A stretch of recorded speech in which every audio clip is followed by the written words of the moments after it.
Hello दोस्तों, welcome to exam luck. कैसे हैं आप लोग? आई होप कि आप लोग अच्छे होंगे। तो आपके लिए एक शानदार क्लास आ चुकी है, बेहतरीन साइंस की क्लास और मोस्ट इम्पॉर्टेंट साइंस की क्लास आ चुकी है आपके सामने। तो कैसे हैं आप लोग बताइएगा। और ये क्लास पूरी तरह से देखें जिससे आपका एग्जाम में एक भी क्वेश्चन एमसीक्यू ना छूटे। ठीक है, 20 क्वेश्चन आपके एमसीक्यू बेहतरीन हो। मैं आपके लिए टॉप 50 क्वेश्चन लेकर आया हूं जो कि बहुत ही बेहतरीन शानदार सेशन होने वाला है आपके लिए। तो सब लोग जुड़ जाएं और सभी लोग जल्दी से जल्दी वीडियो को शेयर कर दें। सभी लोग जुड़ जाएं और सभी वीडियो को शेयर करें और सबको जोड़ें, जल्दी से जल्दी जोड़ दें, वीडियो को बहुत ही शानदार तरीके से शेयर कर दें और शेयर करें। और जो लोग नए हैं वो चैनल को सब्सक्राइब करना ना भूलें और कमेंट करके बताएं कि आप लोगों को कैसा लग रहा है सेशन। और आप लोग अपना जो है जवाब दीजिएगा। जितने भी क्वेश्चन आपके सही होते हैं वो आप बाद में आप ऑफलाइन वीडियो में कमेंट कर दीजिएगा। और अभी भी आप कमेंट करके बता सकते हैं कि आपका स्कोर कितना रहा। ठीक है दोस्तों, तो अपना स्कोर जरूर कमेंट करके बताएं और आप लोग बताएं कि कौन सा सेट कराया जाए। ये सन 2022 का सेट आप लोगों को हम करवा रहे हैं दोस्तों, कोई प्रॉब्लम नहीं है। चलिए हम लोग चलते हैं अपने प्रश्न की ओर। तो अपनी स्लाइड को हम लोग लगा लेते हैं। तो हम स्लाइड नंबर 2 में चलते हैं अपने क्वेश्चन की ओर। तो हमारा क्वेश्चन आपसे पूछा गया है कि वायु के सापेक्ष माध्यम का अपवर्तनांक, वायु के सापेक्ष माध्यम का अपवर्तनांक कितना होता है दोस्तों। आपको जल्दी से जवाब देना है कि वायु के सापेक्ष माध्यम का अपवर्तनांक कितना होता है। जल्दी से जवाब दीजिए कि वायु के सापेक्ष माध्यम का अपवर्तनांक अधिकतम किस रंग के लिए होता है। जल्दी से जवाब देंगे आप लोग, किस रंग के लिए होता है। तो जल्दी से आप लोग जवाब दें। इस प्रश्न का क्या उत्तर इस प्रश्न का हो सकता है दोस्तों, जल्दी से बताएं। तो इस प्रश्न का जवाब आप लोग कमेंट करके बताएं कि इस प्रश्न का जवाब क्या हो सकता है। तो इस प्रश्न का जवाब आप लोग कमेंट बॉक्स में बताएं, जल्दी से बताएं कमेंट करके। तो मैं आपको बता दूं इसका आंसर जो होगा वो इसका सही जवाब होगा हीरा। इसका सही जवाब होगा दोस्तों क्या, हीरा सही जवाब इसका होगा। इसका सही जवाब होगा हीरा। क्लियर है, क्या होगा, हीरा इसका बिल्कुल सही उत्तर है। इसके बाद हम लोग जो है अगले प्रश्न की ओर चलेंगे। अगले प्रश्न की ओर चलेंगे, अपने अगले प्रश्न की ओर। अगला प्रश्न आपसे क्या पूछा गया है उस प्रश्न की बात करेंगे। अगला प्रश्न आपसे पूछा गया है, निकट दृष्टि दोष के निवारण के लिए चश्मे में प्रयोग किया जाना चाहिए। बताइए आप लोग, निकट दृष्टि दोष के निवारण के लिए चश्मे में प्रयोग किया जाना चाहिए, कौन सा आप चश्मे में निकट के लिए प्रयोग करेंगे। तो इसके लिए मैं आपको एक ट्रिक बता दूं। इसके लिए आपकी एक ट्रिक क्या होगी दोस्तों, इसके लिए एक ट्रिक आपको बता दिया जाए। तो आपको मैं एक ट्रिक बताता हूं इसके लिए कि अगर आपसे इस पूछता है तो देखिए निकट, निकट की अगर मैं बात कर लूं, तो अगर निकट की मैं बात करूं तो निकट में देखिए 3 अक्षर हैं। तो अगर यहाँ पर हम अवतल की बात कर लेते हैं, अवतल की दोस्तों, किसकी बात कर लेते हैं, अवतल की बात कर लेते हैं। तो देखिए इसमें 4 अक्षर हैं तो इसमें 3 अक्षर हैं, मतलब ये ज़्यादा अक्षर हैं। अगर यहाँ पर दूरदृष्टि दोष होता दोस्तों तो यहाँ पर उत्तल लेंस होता, और उत्तल लेंस में आप जानते हैं कि कितने अक्षर हैं, 3 ही अक्षर हैं। तो दूर यानी कम अक्षर के लिए कम वाला, ज़्यादा अक्षर के लिए ज़्यादा वाला। तो यहाँ पर निकट दृष्टि दोष पूछा गया है आपको दोस्तों। तो निकट के लिए कौन सा आप लेंस उपयोग करेंगे। देखिए ऑप्शन नंबर ए में दिया है उत्तल लेंस, ऑप्शन बी में दिया है अवतल दर्पण, सी में दिया है उत्तल लेंस और डी में दिया है उत्तल दर्पण। तो यहाँ पर दर्पण से तो कोई मतलब नहीं है, 2 ऑप्शन तो आपको ऐसे ही कट गए। अब यहाँ पर ऑप्शन नंबर कौन सा सही होगा, ए ऑप्शन इज राइट उत्तर दोस्तों। ए ऑप्शन बिल्कुल सही उत्तर है इसका, ए ऑप्शन। किसका किसका सही जवाब था कमेंट करके बताएं, किसने किसने इस प्रश्न का सही जवाब दिया है, बिल्कुल सही जवाब दिया है। ठीक है, चलिए हम लोग अगले प्रश्न की ओर चलते हैं। अगला प्रश्न हमसे क्या पूछा गया है, अगले प्रश्न की बात करेंगे। अगला प्रश्न आपसे क्या पूछा गया है, अगला प्रश्न पूछा गया है, चुंबकीय बल रेखाएं हैं, चुंबकीय बल रेखाएं हैं। बताइए चुंबकीय बल रेखाएं कैसी होती हैं, सदैव समांतर होती हैं या आपकी सदैव समांतर होती हैं, या बताएं कि कैसी होती हैं, सदैव समांतर होती हैं या एक बिंदु पर मिलते हैं या फिर एक दूसरे को कभी नहीं काटते हैं या परस्पर काटती हैं। जल्दी से जवाब दीजिए कि इस चुंबकीय बल रेखाएं क्या होती हैं दोस्तों। तो यहाँ पर चुंबकीय बल रेखाएं क्या होंगी, जल्दी से जवाब दें, जल्दी से कमेंट करें आप लोग। मैं आपके कमेंट का इंतजार कर रहा हूं, जल्दी से कमेंट करें, जल्दी से कमेंट करें फ्रेंड्स, क्या होगा आपका जवाब। तो यहाँ पर आपका जवाब होगा एक ही बिंदु पर मिलती हैं दोस्तों। क्या होती हैं, चुंबकीय बल रेखाएं क्या होती हैं, एक ही बिंदु पर मिलती हैं या एक दूसरे को कभी नहीं काटती। जल्दी से जवाब दीजिएगा, जल्दी से इस प्रश्न का जवाब दीजिए, क्या होगा इस प्रश्न का जवाब। तो इस प्रश्न का सही जवाब होगा एक दूसरे को कभी नहीं काटती। ठीक है, एक दूसरे को कभी चुंबकीय बल रेखाएं आपस में काट नहीं सकती। तो ऑप्शन नंबर सी बिल्कुल इसका सही उत्तर होगा। ऑप्शन नंबर सी बिल्कुल इसका सही उत्तर होगा, is right answer option number C. इसके बाद हम नेक्स्ट प्रश्न की ओर चलेंगे। हमसे क्वेश्चन नंबर 5 में क्या पूछा गया है इसकी हम बात करेंगे। आपसे पूछा गया है कि चुंबकीय फ्लक्स का सूत्र क्या होता है। आप लोग जवाब दीजिए कि चुंबकीय फ्लक्स का सूत्र क्या होता है। तो चुंबकीय फ्लक्स का सूत्र क्या होगा, आप लोग जवाब देंगे। तो क्या होता है, फाई बराबर, आपको मैं बता दूं कि फाई बराबर जो होता है वो बी ए होता है। फाई बराबर बी डॉट ए होता है। तो यहाँ पर अगर हम बी की वैल्यू निकालते हैं तो 5/a आ जाएगा ना, 5/a आ जाएगा। अगर बी की वैल्यू निकालते हैं तो बी की वैल्यू हमारे पास क्या आ जाएगी, 5/a आ जाएगा। ऐसा किस ऑप्शन में दिख रहा है, ऐसा आपको दिख रहा है ऑप्शन नंबर ए में, बिल्कुल सही उत्तर है। ठीक है, ऑप्शन नंबर ए में आपको दिख रहा है कि फाइव बराबर बी बराबर 5/a, क्योंकि 5 बराबर बी डॉट ये होता है तो बी तो यहाँ रहेगा, ए को नीचे भेज देंगे तो क्या आ जाएगा, बी बराबर 5/a, 5/a आ जाएगा। नहीं, ऑप्शन नंबर ए में बिल्कुल सही उत्तर दिख रहा है। ठीक है, तो चुंबकीय फ्लक्स का मात्रक आप लोग कमेंट करके बताइए कि क्या होता है। जल्दी से आप लोग कमेंट करके बताएं कि चुंबकीय फ्लक्स का मात्रक क्या होगा। इसके बाद हम अगले प्रश्न की ओर चलते हैं। आप चाहें तो इसका स्क्रीनशॉट ले सकते हैं दोस्तों, बहुत इंपॉर्टेंट है। और आप अगर पीडीएफ चाहते हैं, अगर आप पीडीएफ चाहते हैं, पीडीएफ लेना चाहते हैं तो बिल्कुल पीडीएफ मिल जाएगी इस चैनल के डिस्क्रिप्शन में, यानी इस वीडियो के डिस्क्रिप्शन में आपको एक लिंक मिलेगी, व्हाट्सअप की लिंक मिलेगी या इंस्टाग्राम की, उसको फॉलो कर लीजिएगा आप लोग। इसके बाद इसमें एक लिंक टेलीग्राम की लिंक मिलेगी, उस टेलीग्राम से आप जुड़ जाइएगा। उस टेलीग्राम में ही आपको क्या मिलेगा, ये पीडीएफ मिल जाएगी दोस्तों। ठीक है, ये पीडीएफ मिल जाएगी, आंसर सहित मिल जाएगी, कोई दिक्कत आपको नहीं होगी। इसके बाद हम नेक्स्ट प्रश्न की बात कर लें। अगला प्रश्न आपसे क्या पूछा गया है, देखिए स्क्रीन पर अगला प्रश्न आपसे न्यूमेरिकल पूछा गया दोस्तों। आप लोग बताइएगा, न्यूमेरिकल आपसे पूछा गया है, जल्दी से जवाब दें इस प्रश्न का। न्यूमेरिकल आपके सामने स्क्रीन पर है, आप लोग जवाब दें, इसका आंसर क्या आएगा। आपको मिलता है मात्र 5 सेकंड का समय, चलिए करिए, चलिए 5 सेकंड का नहीं, हम 1 मिनट का देते हैं, करिए।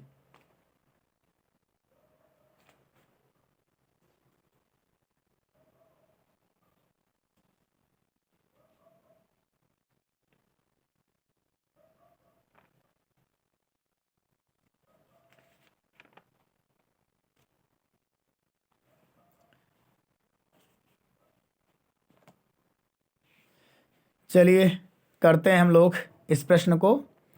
देखिएगा, इस प्रश्न को हम लोग करते हैं। देखिए यहाँ पर 20 सेंटीमीटर फोकस दूरी वाले उत्तल दर्पण, यानी यहाँ पर अगर फोकस दूरी उत्तल की है तो यहाँ पर एफ क्या हो जाएगा भैया, धनात्मक होगा, यानी 20 सेंटीमीटर ही होगा।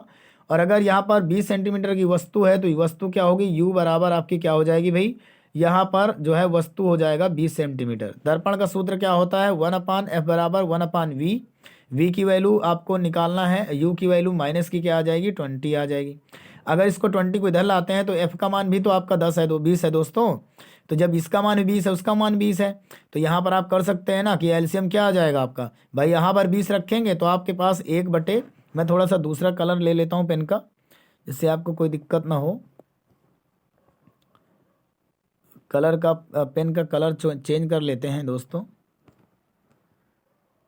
हाँ ये कलर ले लेता हूँ। ठीक है, तो यहाँ पर आपको कोई दिक्कत नहीं आएगी। तो यहाँ पर मैंने क्या कर दिया, 1/f की जगह क्या रख दोगे, थोड़ा सा इसका साइज इंक्रीज कर लेते हैं क्योंकि आपको दिख नहीं रहा होगा। हाँ अब दिखेगा, यहाँ पर बहुत ज़्यादा इंक्रीज हो गया, अरे सॉरी,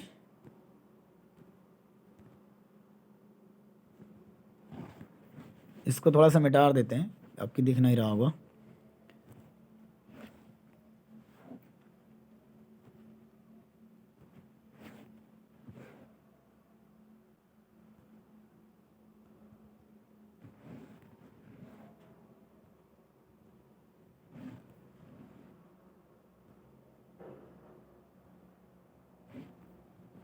आप सही है, पहले इसे मिटा लेते हैं। देखिएगा यहाँ पर आपको क्या करेंगे आप,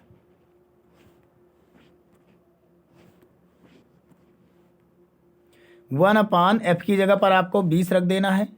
जब आपका ये u इधर आएगा तो ये भी प्लस में हो जाएगा, तो 1/20 हो जाएगा। अब देखो नीचे जब भी एलसीएम समान होता है तो नीचे तो 20 रखेंगे ही, ऊपर वाला 2 जुड़ जाएगा, 2 से डिवाइड करेंगे 1/10 आ जाएगा।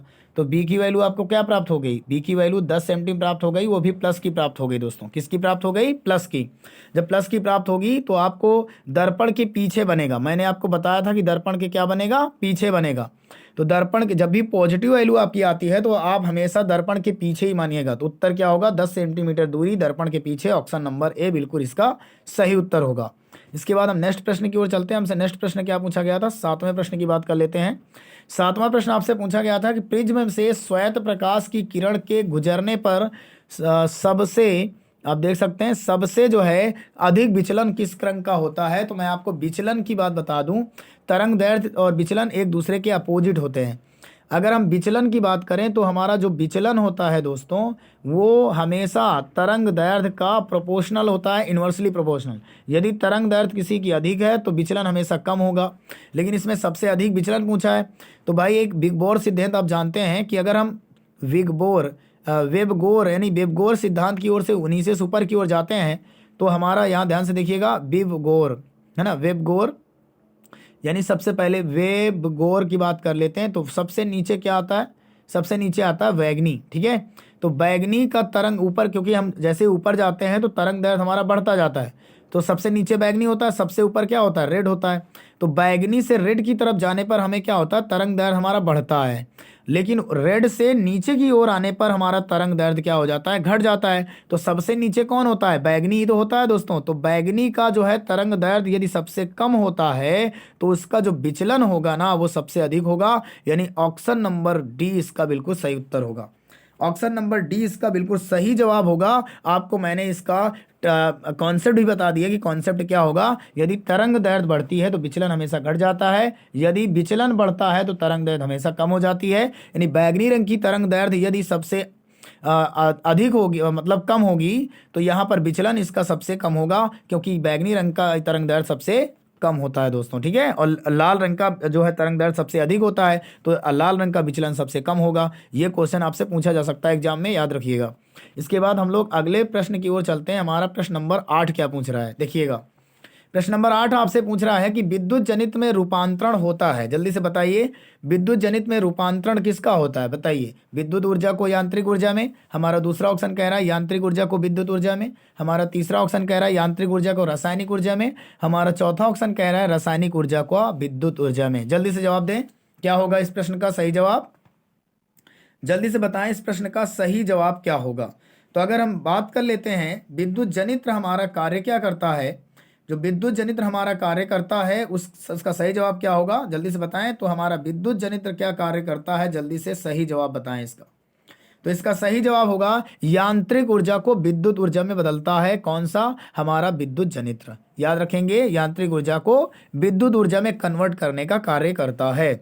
इसके बाद हम लोग जो है नेक्स्ट प्लस प्रश्न की ओर चलते हैं। प्रश्न नंबर हमारा 9 क्या पूछा गया है। इसकी पीडीएफ पाने के लिए दोस्तों जरूर हमारे टेलीग्राम चैनल को ज्वाइन करें। इसकी पीडीएफ पाने के लिए आप लोग हमारे टेलीग्राम चैनल को जरूर ज्वाइन करें। जो लोग नए हैं वो एग्जाम लक को, इंडिया के नंबर 1 चैनल एग्जाम लक को जरूर सब्सक्राइब करें और इसका बेहतरीन फ़ायदा उठाएं, क्योंकि इसमें कुछ दिनों बाद कंपटीशन की भी आपको कोचिंग मिलेगी। आपको जैसे ही हाई स्कूल बोर्ड और इंटर बोर्ड का एग्ज़ाम कंप्लीट होता है, वैसे ही इस चैनल पर आपको कंपटीशन एग्ज़ाम की तैयारी करवाई जाएगी। और हाई स्कूल और 11 वालों के लिए या 12 वालों के लिए, जो इस बार 12 में गए हैं, उनके लिए कुछ नया आने वाला है। तो आप लोग सब्सक्राइब करके रखिएगा, बेल आइकन को दबा के रखिएगा। आपको जरूर से जरूर जल्दी से कोई नई सूचना देखने को मिलेगी जो कि आपके लिए बेनिफिट होगी, बेहतरीन होगी। आपको सारे फिजिक्स और केमिस्ट्री और मैथ और बायोलॉजी की क्लासेस जरूर इसमें मिलेंगी। इसलिए आप लोग जरूर हमारे चैनल को सब्सक्राइब करें और अपने दोस्तों तक शेयर करें। इसके बाद हम बात कर लेते हैं हम अपने क्वेश्चन की ओर। दबा के लाइक करिए दोस्तों, लाइक नहीं करते हैं आप लोग, देख के चले जाते हैं। लाइक करिए जितने भी लोग जुड़े हुए हैं। हम बात करें 220 वोल्ट 100 वाट के विद्युत बल्ब के तंत्र का प्रतिरोध क्या होगा, जल्दी से बताइएगा। तो 220 वोल्ट 100 वाट के विद्युत बल्ब के तंत्र का प्रतिरोध क्या होगा। तो इसको हम लोग करेंगे कैसे, ध्यान से देखिएगा। पहले से हम इरेज कर लेते हैं, जो हमने बताया इस प्रश्न को कैसे करते हैं, ध्यान से देखिएगा। इसको इरेज कर दिया हम लोगों ने, इरेज कर लेते हैं, जल्दी से इरेज कर लेते हैं, कोई प्रॉब्लम नहीं आएगी। जल्दी से इसे इरेज कर लेते हैं, जितना हमने लिखा है उसको इरेज करेंगे, क्योंकि हमको ज़रूरत पड़ेगी अभी स्पेस की, तो स्पेस चाहिए हम लोगों को, ठीक है दोस्तों। स्पेस चाहिए तो हमने इसको कर दिया, कोई दिक्कत नहीं है। इसको मैं छुपा देता हूँ तस्वीर को, मेरी तस्वीर को मत देखिएगा आप लोग, सिर्फ क्वेश्चन को देखिएगा, ठीक है। और यहाँ पर अगर बात करें तो हम बात कर लेते हैं इस प्रश्न की, तो क्या आएगा हमारे पास। तो यहाँ पर अगर हम बात करें तो यहाँ पर सबसे पहले आपको 220 वोल्ट दिया गया है, तो 220 वोल्ट की हम बात कर लेते हैं। तो यहाँ पर 220 वोल्ट है और 100 वाट है, विद्युत वाहक बल तंत्र का प्रतिरोध पूछा है भाई। 220 वोल्ट है तो हमें विभवांतर दिया गया है 220 वोल्ट दोस्तों, क्लियर है। इसके बाद 100 वाट यानी हमको पावर दी गई, पी दिया गया है 100 वाट, और आपसे प्रतिरोध पूछा है। तो प्रतिरोध क्या होता है दोस्तों, प्रतिरोध आपको निकालना पड़ेगा। तो सबसे पहले आपको धारा निकालनी पड़ेगी। धारा निकालने के लिए क्या होता है, पी बराबर वी आई होता है। तो यहाँ से धारा निकालने के लिए पी का मान 100 है और इसका मान 220 वोल्ट, तो 220 रख देंगे। यहाँ पर 0 से 0 काटेंगे तो हमारा 22, 2 पंचे 10 हो जाएगा, 2 से 11 बार में, यानी हमारी जो धारा आ जाएगी दोस्तों, क्योंकि पी तो आपका 100 है, अभी नीचे जाएगा, जो हमारी धारा आ जाएगी वो हमारे पास आ जाएगी 5/11 एम्पियर। ये हमारी धारा आ गई। अब हमको बताना क्या दोस्तों, प्रतिरोध बताना है। तो प्रतिरोध के लिए आपका सूत्र क्या होता है, R बराबर V अपान आई। तो B हमारे पास कितना दिया गया है, 220 दिया गया है। आई कितना दिया है, 5/11। तो देखो 5 यहाँ आ जाएगा, 11 ऊपर चला जाएगा जब आई नीचे रखें। तो 5 चौको 20 होता है दोस्तों। अब इसके बाद फिर यहाँ से 2 बच गया, फिर 5 चौको 20, इसके बाद 11 आ जाएगा, 11 चक 44 होता है। इसके बाद हासिल आएगा 4, 11 चक 44, 4 48, यानी हमारे पास आंसर कितना आ जाएगा, 484 ओम। कितना आ जाएगा दोस्तों, 484 ओम। ऑप्शन नंबर बी बिल्कुल इसका सही उत्तर है। Option B is right answer. Clear दोस्तों, आपको समझ में आ गया होगा। अब हम लोग जो है अगली स्लाइड की ओर चलते हैं। हमसे अगली स्लाइड में क्या पूछा गया है। अगली स्लाइड की बात करें तो क्वेश्चन नंबर हम लोग 10 में आ गए हैं। आपके सामने क्वेश्चन नंबर 10 दिया गया है, देख सकते हैं ध्यान से। क्वेश्चन नंबर 10 में आपको क्या पढ़ देखना है। क्वेश्चन नंबर 10 में क्या दिया गया है, क्वेश्चन नंबर 10 में अवतल दर्पण की फोकस पर रखी वस्तु का प्रतिबिंब कहाँ बनता है। Most important, very very most important प्रश्न दोस्तों, मोस्ट इंपॉर्टेंट, यूपी बोर्ड 2023 की दृष्टि से मोस्ट इंपॉर्टेंट प्रश्न है। जल्दी से आप लोग बताएं इसका जवाब क्या होगा, इसका जवाब क्या आएगा, जल्दी से आप लोग कमेंट करके बताएं कमेंट बॉक्स में। आपके लिए इसको मात्र आपको 10 सेकेंड का समय दिया जा रहा है, जल्दी से आप लोग बताएं इस प्रश्न का जवाब क्या होगा।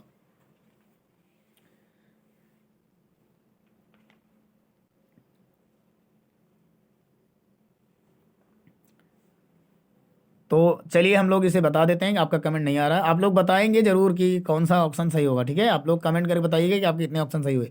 तो आपको बता दें कि अवतल दर्पण की फोकस दूरी पर रखी वस्तु का प्रतिबिंब हमेशा अनंत पर बनता है, यानी ऑप्शन नंबर सी बिल्कुल इसका सही उत्तर है, ठीक है। इसके बाद हम नेक्स्ट प्रश्न की ओर चलते हैं। प्रश्न नंबर 11 क्या पूछ रहा है कि निम्न में दिए गए माध्यमों में प्रकाश की चाल न्यूनतम होती है। बताएंगे आप, प्रकाश की चाल न्यूनतम होती है। निम्न में दिए गए माध्यमों में प्रकाश की चाल न्यूनतम किस में होगी, जल्दी से इस प्रश्न का जवाब दीजिए, बताइए। देखिए हम प्रकाश की चाल की बात करें तो निर्वात में प्रकाश की चाल सबसे ज़्यादा होती है, यानी निर्वात में होती है 3 × 10⁸ मीटर प्रति सेकेंड होती है दोस्तों। तो यहाँ पर जो है जितना भी सघन माध्यम होगा उसमें उसकी चाल कम होती जाएगी। तो यहाँ पर सबसे ज़्यादा सघन क्या है, हीरा। क्या है दोस्तों, हीरा। तो हीरे में प्रकाश की चाल सबसे कम होगी, क्योंकि ये इनसे थोड़ा सा विरल ही है, लेकिन हीरा सबसे ज़्यादा सघन है, तो हीरे में प्रकाश की चाल सबसे ज़्यादा क्या होगी, अधिक होगी। इसके बाद हम नेक्स्ट प्रश्न की ओर चलते हैं। क्वेश्चन नंबर 12 क्या पूछा गया है। क्वेश्चन नंबर 12 आपसे पूछा गया है कि 5 ओम प्रतिरोध तार को 5 बराबर टुकड़ों में काटने पर प्रत्येक टुकड़े का प्रतिरोध कितना हो जाएगा दोस्तों, ठीक है। ये बताना है आपको प्रत्येक टुकड़े का प्रतिरोध कितना हो जाएगा। जल्दी से इस प्रश्न का जवाब दें कि इस प्रश्न का जवाब क्या होगा, जल्दी से इस प्रश्न का जवाब दें, इस प्रश्न का जवाब क्या होगा। तो यहाँ पर 5 ओम का प्रतिरोध है तार है और 5 बराबर टुकड़े बांटना है दोस्तों। तो कुछ नहीं करना, जो अगर 5 आपका प्रतिरोध है 5 ओम का, इसको 5 बराबर टुकड़ों में बांटना है, तो 5 से 5 को भाग कर देंगे, आंसर क्या आएगा, 1 ओम। तो ऑप्शन नंबर डी इसका बिल्कुल सही उत्तर है, यानी 1 ओम इस प्रश्न का सही जवाब होगा, क्योंकि आपको प्रत्येक टुकड़े को बराबर बांटना है दोस्तों, ठीक है। इसके बाद हम लोग जो है अगली स्लाइड में चलते हैं, प्रश्न नंबर आपको 13 में की तरफ। विद्युत शक्ति का मात्रक क्या होता है दोस्तों, जल्दी से जवाब दें। विद्युत शक्ति का मात्रक क्या होता है, विद्युत शक्ति का मात्रक आपको बताना है। जल्दी से कमेंट बॉक्स में जवाब दें कि विद्युत शक्ति का मात्रक क्या होता है। जल्दी से जवाब दें दोस्तों, इस प्रश्न का सही जवाब क्या हो जाएगा, इस प्रश्न का सही जवाब क्या होगा, आप लोग जरूर कमेंट करके बताएं।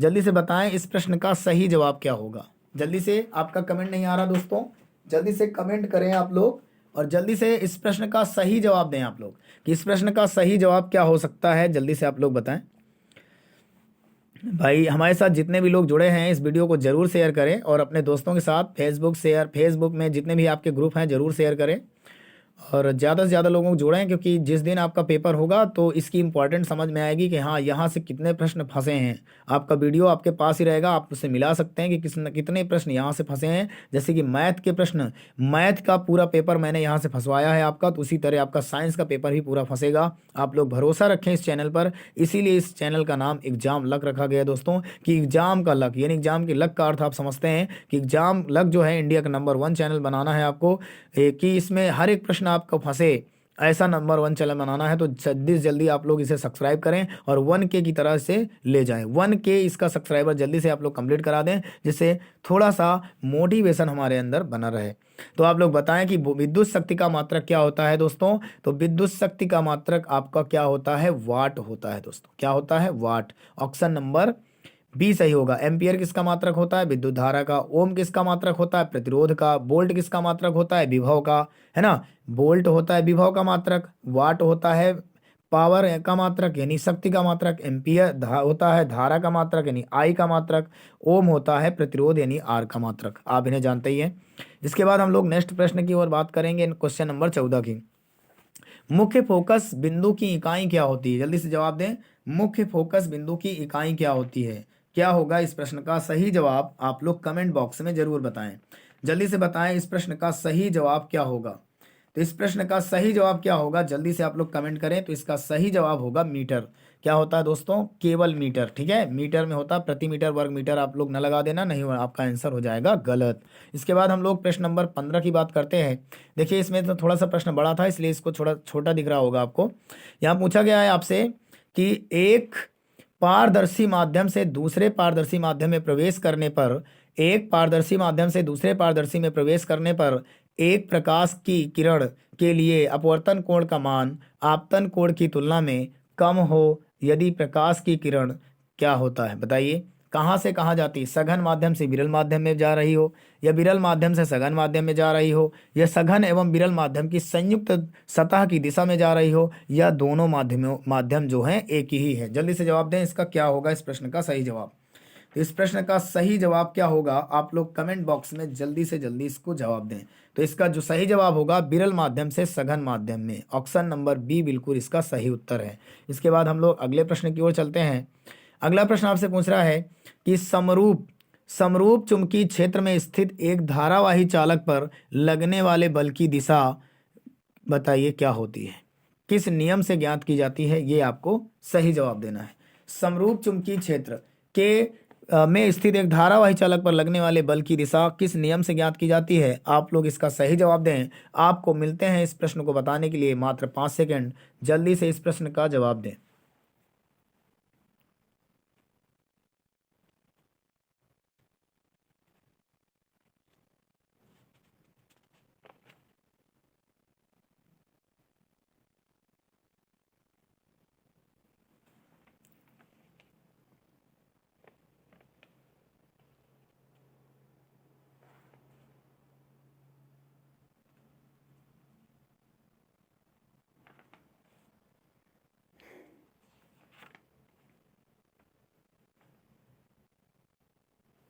तो आपको इसका सही जवाब हम बता दें, इसका सही जवाब होगा फ्लेमिंग का बाएं हाथ का नियम। ठीक है, क्या होगा, फ्लेमिंग का बाएं हाथ का नियम, आपने इसे पढ़ा होगा। ठीक है, क्लियर। अगले प्रश्न की ओर चलते हैं, प्रश्न नंबर 17। वक्रता त्रिज्या का मात्रक क्या होता है दोस्तों। तो वक्रता त्रिज्या का मात्रक मीटर भी हो सकता है, सेंटीमीटर भी हो सकता है, मिलीमीटर भी हो सकता है, यानी ऑप्शन नंबर डी सही होगा, all of above, all of the above, यानी इनमें से सभी। क्लियर है। इसके बाद हम लोग नेक्स्ट प्रश्न की ओर चलते हैं, प्रश्न नंबर 18। विद्युत धारा का मापन किया जाता है, जल्दी से बताएं, विद्युत धारा का मापन किया जाता है। विद्युत धारा का मापन किया जाता है वोल्टेमीटर से, आमीटर से, गैल्वेनोमीटर से, ऊर्जा मीटर से। जल्दी से जवाब दीजिए। तो विद्युत धारा मापी जाती है किससे, आपको मिलते हैं इसके लिए मात्र 5 सेकेंड। जल्दी से जवाब दें।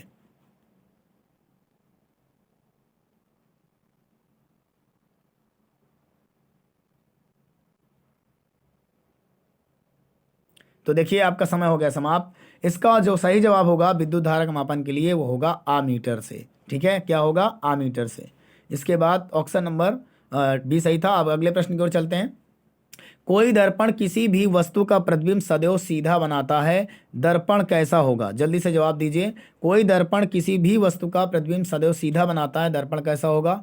बताइए, क्या समतल होगा, क्या अवतल होगा, या उत्तल होगा, या असमतल उत्तल दोनों होगा? जल्दी से सही जवाब दें इसका। सही जवाब दें, आपको मिलते हैं 5 सेकेंड।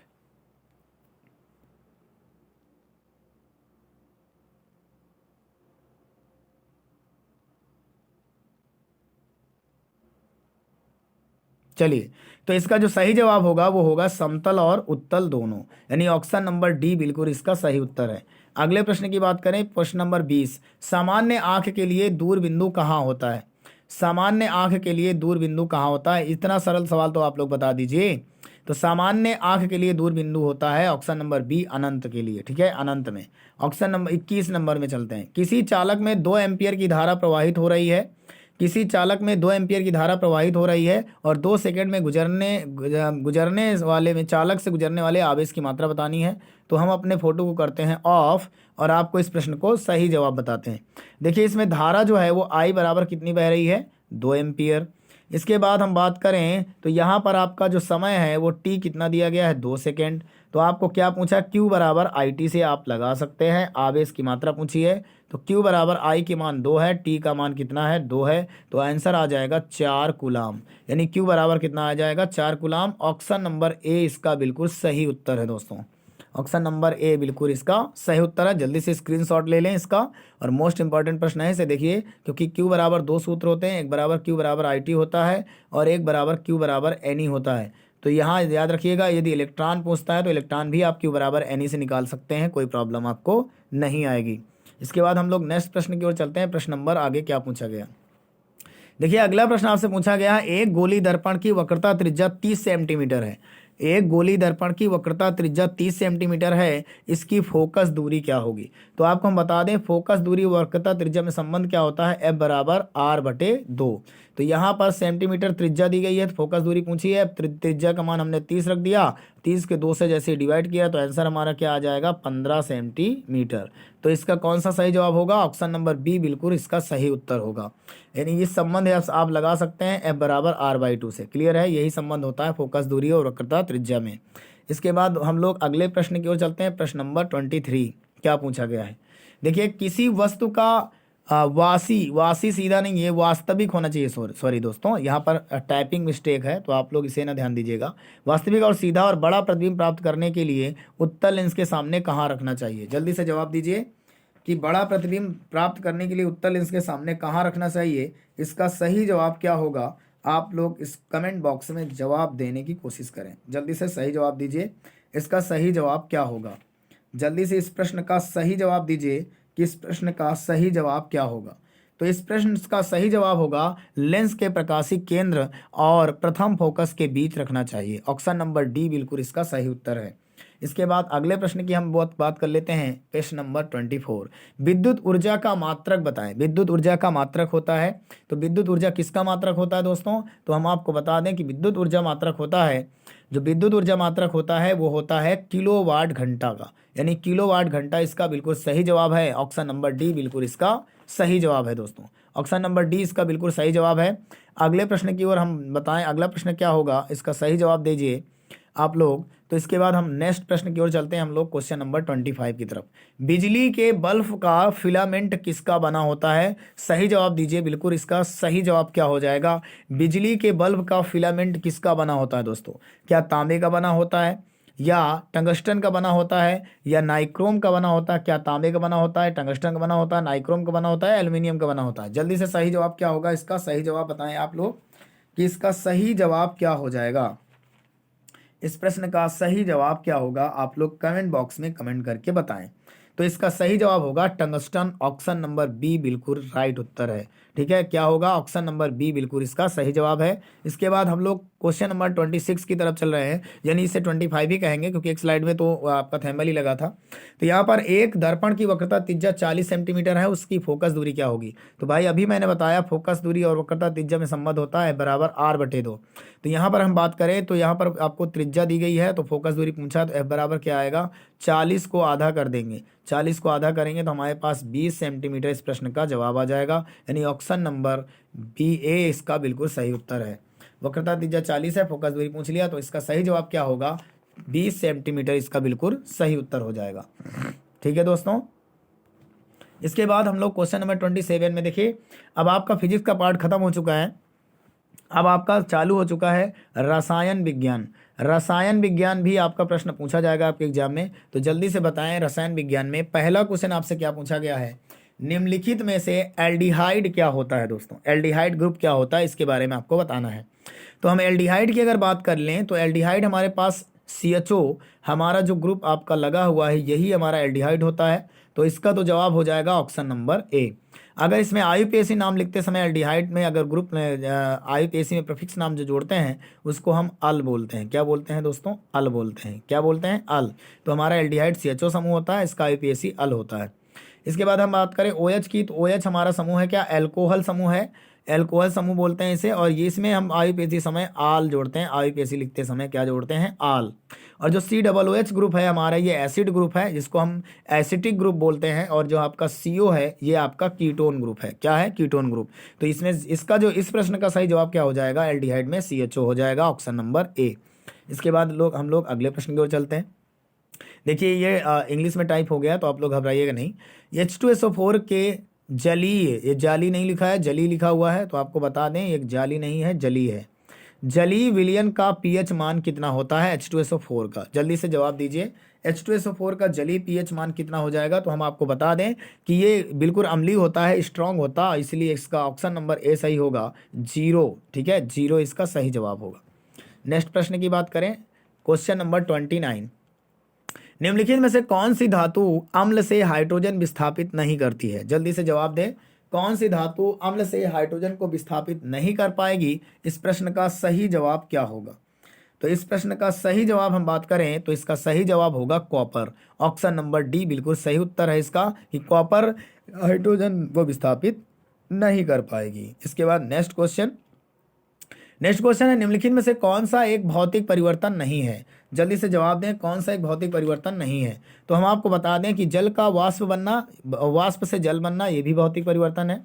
बर्फ का पिघलना, ये भी भौतिक परिवर्तन है। जल में लवण का घुलना, ये भी भौतिक परिवर्तन, क्योंकि इसको हम किसी न किसी चीज़ किसी न किसी प्रक्रिया से इसे हम पुनः प्राप्त कर सकते हैं। लेकिन LPG गैस जो है एक बार ख़त्म होने के बाद दोबारा आपको नहीं मिलेगी। तो जो LPG गैस है जो रसोइयों में यूज की जाती है, लिक्विड पेट्रोलियम गैस, जिसका फुल फॉर्म होता है लिक्विड पेट्रोलियम गैस, तो ये आपकी एक रासायनिक क्रिया होती है, यानी LPG का दहन होना, LPG का खत्म होना। क्लियर है दोस्तों? इसके बाद हम लोग क्वेश्चन नंबर 31 की तरफ चलेंगे। 31 प्रश्न आपसे क्या पूछा गया है कि शुद्ध जल का pH मान, शुद्ध जल का जो है pH मान कितना होता है? दोस्तों जल्दी से आप लोग बताएं कि शुद्ध जल का pH मान क्या होता है? तो शुद्ध जल का pH मान होता है 7 इसका बिल्कुल सही जवाब होगा। शुद्ध जल का pH मान कितना होता है? 7 होता है। इसके बाद हम लोग बात करते हैं 32 नंबर क्वेश्चन की, बहते हुए रक्त को रोकने में उपयोगी यौगिक बताइए। बहते हुए रक्त को रोकने में उपयोगी यौगिक बताएं, कौन सा इसका सही जवाब होगा? तो देखिए आपको हम बता दें कि बहते हुए रक्त को रोकने के लिए हमारा फिटकिरी जो है वो महत्वपूर्ण यौगिक है। फिटकिरी ही बहते हुए रक्त को रोकने में सहायक है। क्वेश्चन नंबर 33 की तरफ चलते हैं। आपसे क्या पूछा गया है? प्रोपेनॉल का सूत्र बताना है दोस्तों, बताइएगा इस प्रोपेनॉल का सूत्र क्या होगा? तो प्रोपेनॉल का क्या सूत्र होगा? आप लोग सही जवाब बताइएगा। तो यहाँ पर अगर हम बात करें पहले की, तो वो आपका प्रोपेनॉल नहीं है, C2 2 अल्कोहल है, इसलिए प्रोपेनॉल इसका सही जवाब होगा, ऑप्शन नंबर बी इसका बिल्कुल सही उत्तर होगा। C3H7OH इसका बिल्कुल सही जवाब होगा प्रोपेनॉल। ठीक है दोस्तों, अगले प्रश्न की ओर चलेंगे। प्रश्न नंबर नेक्स्ट, ठंडे जल से हाइड्रोजन गैस कौन सी गैस बनाती है? ठंडे जल से हाइड्रोजन गैस कौन सी निकालती है? कौन सा ऐसा समूह है जो हाइड्रोजन गैस ठंडे जल से निकालेगा? जल्दी से इसका सही जवाब क्या होगा? आप लोग कमेंट बॉक्स में जल्दी से बताएं। तो आप लोगों को ये होमवर्क देते हैं हम लोग, HW दे रहे हैं आपको। जल्दी से इसका ऑफलाइन वीडियो जब हो जाए, यानी वीडियो के नीचे कमेंट करके बताइए आप लोग कि ठंडे जल से हाइड्रोजन गैस कौन सी धातु बनाती है। इसके बाद हम लोग नेक्स्ट प्रश्न की ओर चलेंगे। जब तक आप लोग इसे HW से आप लोग कमेंट करेंगे, अगर अभी आता है तो अभी भी आप कमेंट बॉक्स में बता सकते हैं। इसके बाद हम प्रश्न नंबर 35 की बात करेंगे। अधातु कौन सा है दोस्तों? तो देखिए, हम धातु की पहचान करना बता देते हैं। जिससे बाहरी कक्षक में 1 या 2 या 3 इलेक्ट्रॉन होते हैं, उसे हम अधातु कहते हैं। इसके बाद अगर हम बात करें इसको और किस तरह से पहचानेंगे, एक आपका होता है हालीना की रब से फरियाद, हालीना की रब से फरियाद, ये आपकी धातुएं हैं। और बेटा मांगे, सॉरी बेटा मतलब बी, मांगे काली यानी कैल्शियम, सर्ट यानी स्क्रैंडियम, बाप यानी बेरियम, राजी मतलब रेडियम। तो ये सारी क्या होती हैं? धातुएं होती हैं, क्षारीय धातुएं और क्षारीय मृदा धातुएं इसी में शामिल हैं।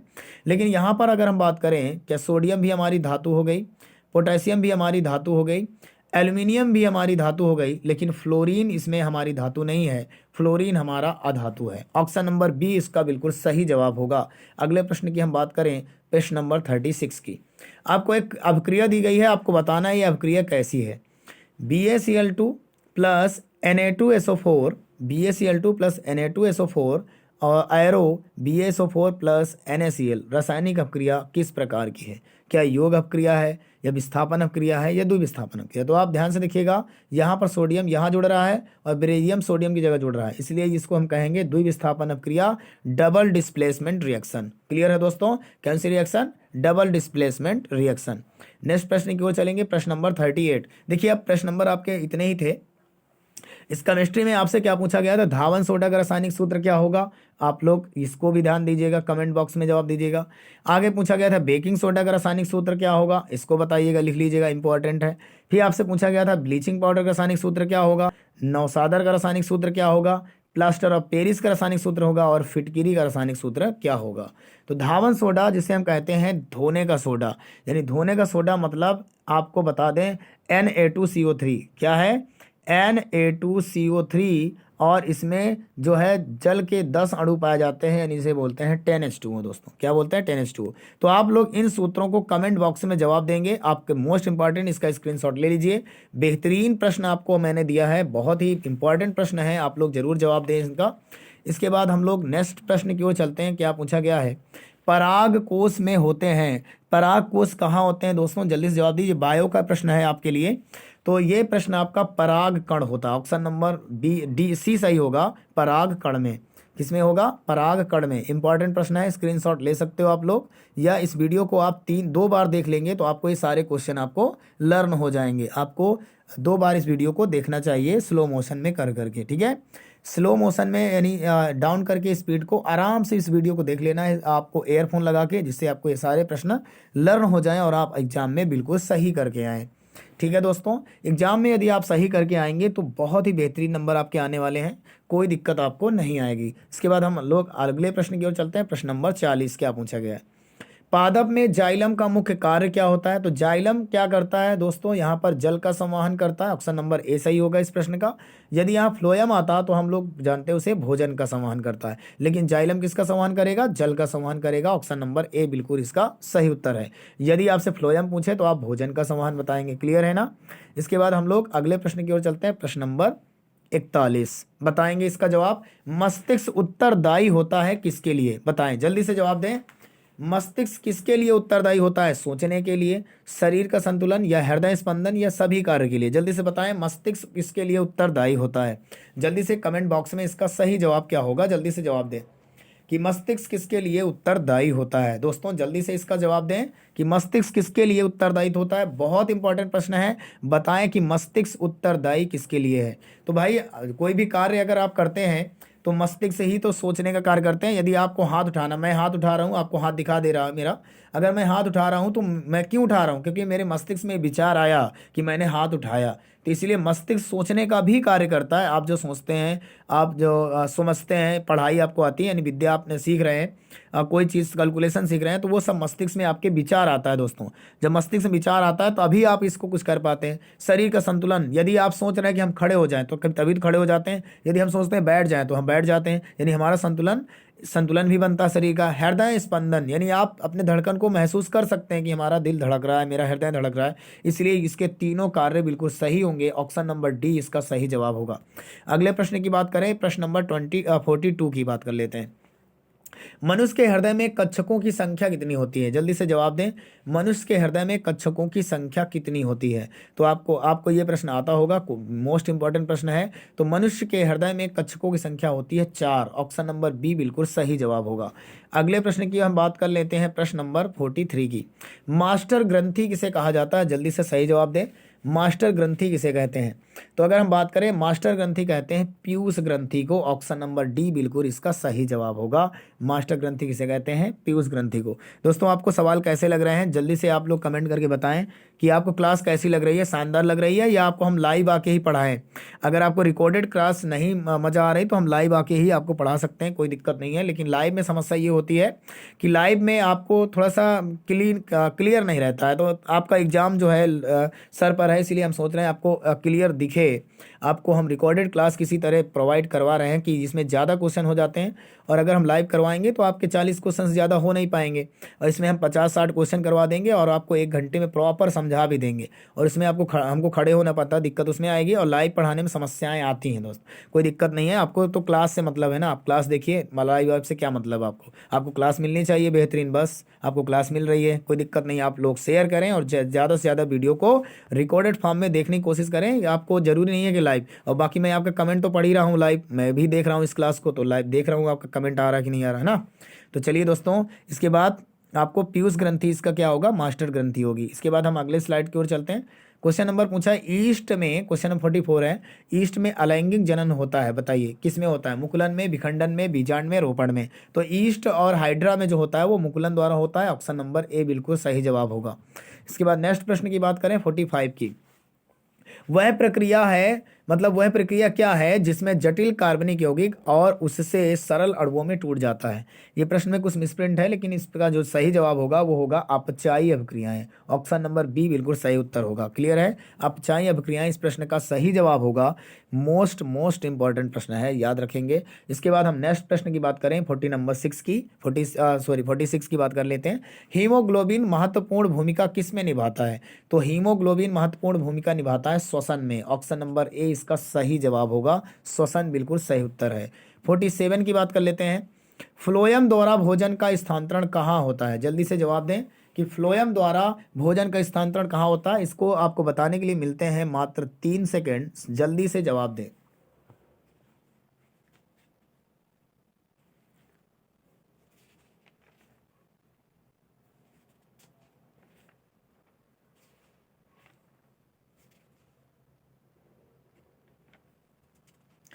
आपका 3 सेकंड तो पूरा हो गया, लेकिन आप लोग जवाब दे सकते हैं, कोई दिक्कत नहीं है, अभी भी हम आपको रुके हुए हैं। जल्दी से जवाब दें, इस प्रश्न का क्या सही जवाब होगा?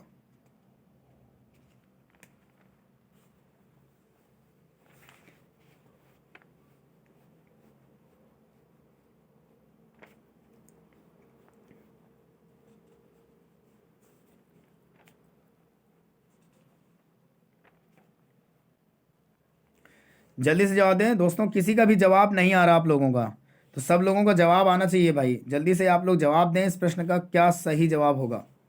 इस प्रश्न का क्या सही जवाब होगा? आप लोग कमेंट बॉक्स में ज़रूर बताएं दोस्तों, जल्दी से जल्दी बताएं कि इस प्रश्न का क्या सही जवाब होगा। तो आपको हम बता देते हैं फ्लोएम क्या होता है वसाओं में। ऑप्शन नंबर बी इसका बिल्कुल सही जवाब होगा। अगले प्रश्न की हम ओर चलते हैं, प्रश्न नंबर 48।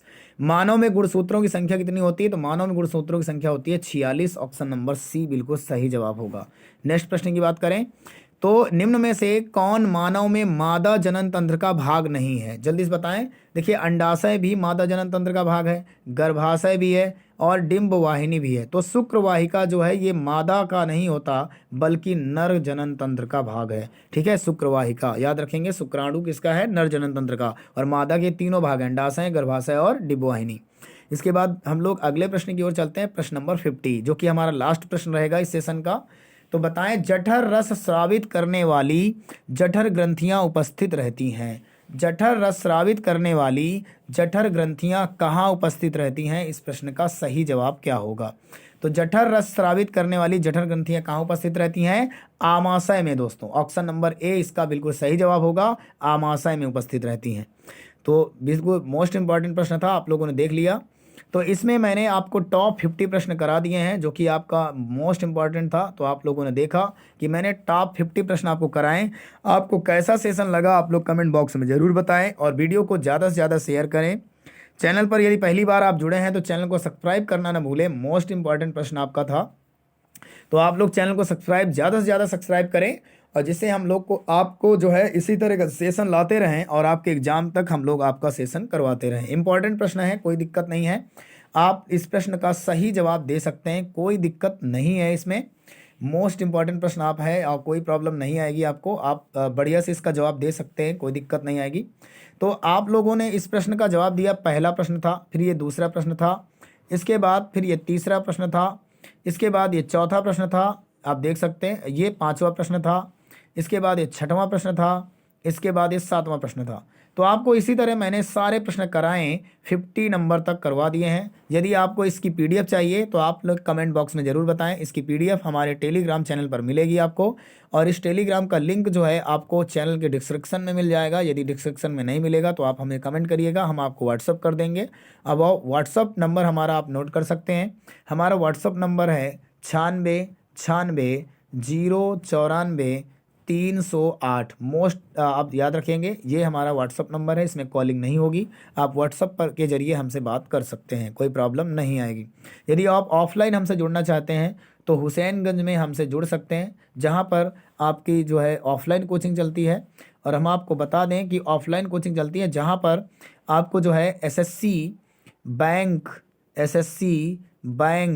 जीडी, आर्मी, इसके बाद हम बात करें अग्निवीर या आपका यूपी पुलिस या रेलवे आदि की तैयारी हमारे कोचिंग में कराई जाती है, जो कि मोस्ट इम्पॉर्टेंट है। आप लोग हमसे जुड़ सकते हैं, और अगर आप जुड़ना चाहते हैं तो फीस हम बता दें, इस सभी बैचों की फ़ीस मात्र मंथली 500 रुपये मंथली रखी गई है, जो कि हर बच्चे दे सकते हैं। और अगर कोई गरीब बच्चा है तो वो 400 रुपये भी हमें दे सकता है, पढ़ सकता है हमसे, कोई प्रॉब्लम नहीं है।